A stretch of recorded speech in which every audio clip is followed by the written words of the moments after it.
Genesis 2. So the creation of the heavens and the earth and everything in them was completed. On the seventh day God had finished his work of creation, so he rested from all his work. And God blessed the seventh day and declared it holy, because it was the day when he rested from all his work of creation. This is the account of the creation of the heavens and the earth. When the Lord God made the earth and the heavens, neither wild plants nor grains were growing on the earth. For the Lord God had not yet sent rain to water the earth, and there were no people to cultivate the soil. Instead, springs came up from the ground and watered all the land.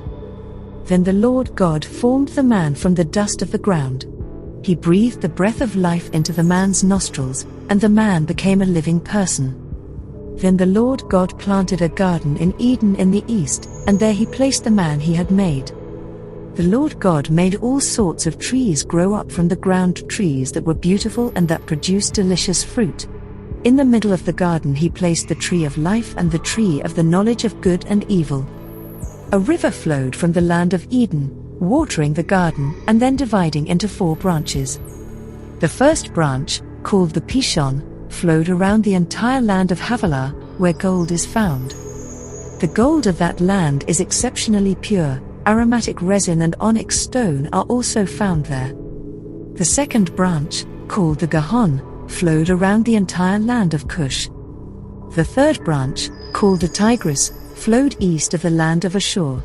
The fourth branch is called the Euphrates. The Lord God placed the man in the Garden of Eden to tend and watch over it. But the Lord God warned him, "You may freely eat the fruit of every tree in the garden, except the tree of the knowledge of good and evil.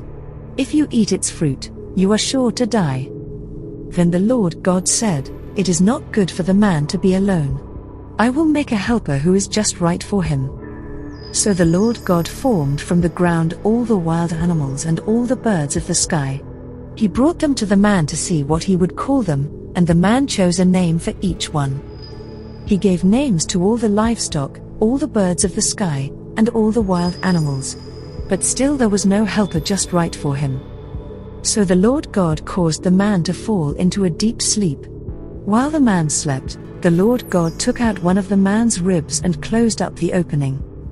Then the Lord God made a woman from the rib, and he brought her to the man. At last, the man exclaimed, "This one is bone from my bone, and flesh from my flesh. She will be called woman, because she was taken from man."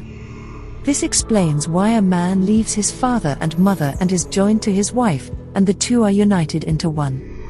Now the man and his wife were both naked, but they felt no shame.